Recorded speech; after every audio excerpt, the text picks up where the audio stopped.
Now that the so-called rebels have made their way in the Libyan capital of Tripoli, the crimes against humanity by NATO have begun to be laid bare for the world to see. The crimes of Western imperialism have been exposed to the world. As the fighting continues to take place, more knowledge of them will be impossible to cover up.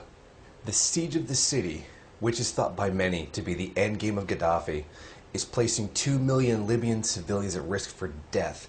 Indiscriminate killings by these phony rebels have already caused countless deaths among innocent people. There have been incidents of tribal rebels lynching black Libyans because of their tribal prejudices. U.S. Predator drones have fired without concern into civilians. Bombings by NATO and attacks by rebels have left the population of Libya in shambles. This has been a campaign of terrorism against them to try to force them to give up their support for Gaddafi. Even as they were being attacked by imperialism, 1 million still gathered to show their support for him.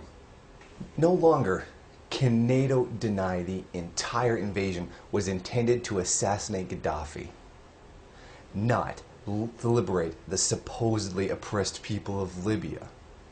Even the British media is now bragging about SAS special forces operating the country, as if the $2 million bounty on Gaddafi's head was not proof enough.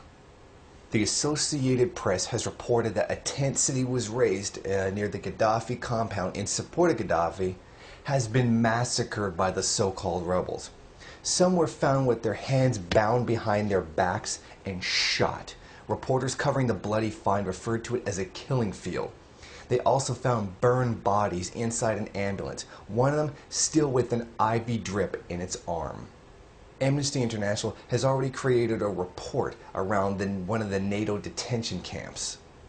In an overcrowded cell where 125 people were held with barely enough room to sleep or move, a boy told Amnesty International how he had responded to the calls by al-Gaddafi's government for volunteers to fight the opposition.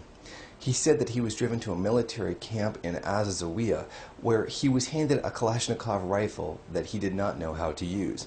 He told Amnesty International, when NATO bombed the camp around the 14th of August, those who survived fled. I threw my weapon on the ground and asked for refuge in a home nearby. I told the owners what happened, and I think they called the revolutionaries Thurwar because they came shortly after.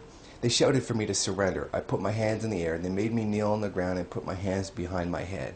Then one told me to get up. When I did, he shot me in the knee at close range. I fell to the ground, and they continued beating me with the backs of their rifles all over my body and face. I had to get 3 stitches behind my left ear as a result. In detention, sometimes they still beat us and insult us, calling us killers. Amnesty International has also documented the so-called rebels murdering migrant workers. The NATO-backed forces claimed that they were foreign mercenaries, but interviews with those merely captured reveal this to be a lie. They said they were captured at gunpoint by NATO-backed rebels and then forced to a detention center where even more were killed. Have no illusions. Believe no media lies. This is the true face of the American empire. This is what the war was always intended to do. The murder of Libya was always the goal of NATO. This is nothing more than the destruction of a country and a people's lives for the benefit of a few in the first world. The blood of innocent people will be poured directly into the coffers of the wealthy elite.